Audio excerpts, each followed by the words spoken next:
जय श्री राम। रामायण यात्रा के तीसरे दिन में आप सबका स्वागत है। प्रथा अनुसार पहले कल की क्विज का जवाब। तो कल मैंने आपसे पूछा था कि रावण को किसने वरदान दिया और ये कि रावण किसके बहुत बड़े भक्त थे। तो हमें बहुत सारे जवाब आए और बहुत लोगों ने हमारे कमेंट बॉक्स में जय श्री राम लिखा, उसके लिए बहुत बहुत धन्यवाद। तो सही जवाब है कि रावण को वरदान दिया था ब्रह्मा जी ने और रावण बहुत बड़े भक्त थे शिव जी के। यहां तक कि शिव तांडव स्तोत्रम, जिसमें शिव जी के वो कॉस्मिक डांस के बारे में, फियरलेसनेस के बारे में, एनर्जी के बारे में और इटर्नल ब्यूटी के बारे में है, ये स्तोत्रम भी रावण ने लिखा है शिव जी की तारीफ में। और अब हम चलते हैं अपनी यात्रा पे। राजा दशरथ एक बहुत ही शक्तिशाली और लोकप्रिय राजा थे। उनकी 3 पत्नियां थी और एक पुत्री भी थी, पर पुत्र नहीं था। अपनी तीसरी रानी सुमित्रा के कहने पर राजा ने निश्चय किया कि वो पुत्र कामेठी यज्ञ कराएंगे और अनुरोध किया ऋषि ऋषिरिंग से कि वो ये यज्ञ करे। यज्ञ समाप्त होने ही वाला था कि अग्नि में से एक आकृति बाहर आई, दिव्य आकृति, जिसके हाथ में था एक बर्तन खीर से भरा हुआ, जो उसने राजा दशरथ को दिया और अपनी तीनों रानियों में वितरित करने को कहा। एक सफल यज्ञ और प्रसाद के फलस्वरूप उन्हें जल्दी ही 4 पुत्र हुए।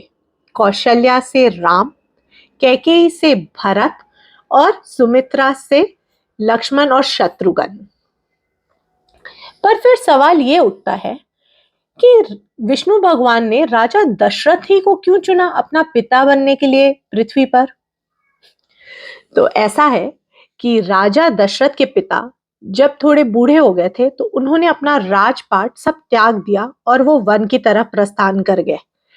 बहुत टाइम वो वन में रहे, पर फिर अचानक एक दिन वन में आग लगने की वजह से उनकी मृत्यु हो गई।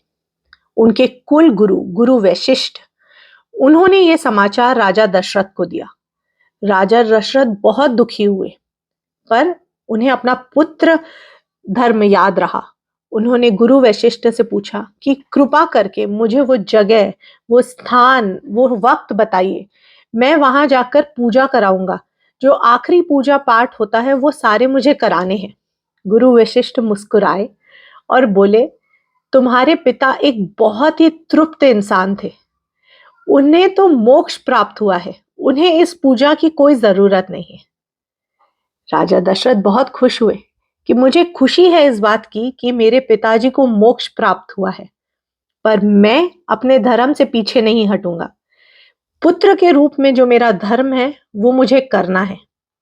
ये सुनकर गुरु वशिष्ठ तो खुश हुए ही, विष्णु भगवान भी बहुत खुश हुए और उसी वक्त उन्होंने निश्चय कर लिया कि मैं इस राजा का पुत्र बनकर अपना पुत्र धर्म निभाऊंगा। और इस प्रकार हमारे विष्णु जी बने राजा दशरथ के पुत्र और हमारे प्यारे राम। अब कल हम जानेंगे लंका की कहानी। किसने निर्माण किया इतनी खूबसूरत लंका का? क्या लंका सचमुच सोने की थी? लंका को क्यों जलाया गया? सोना तो नहीं जलता, फिर लंका कैसे जल गई? इन सब प्रश्नों के जवाब आपको मिलेंगे कल की कहानी में। पर उससे पहले, आज आज्ञा लेने से पहले, आज की क्विज। आज मैं आपसे पूछूंगी 2 सवाल। पहला कि राजा दशरथ के पिता राम जी के दादाजी का क्या नाम था, और दूसरा राम जी के पूर्वज जिनको हम गंगा नदी धरती पे लाने के लिए योगदान देते हैं, उनका क्या नाम था।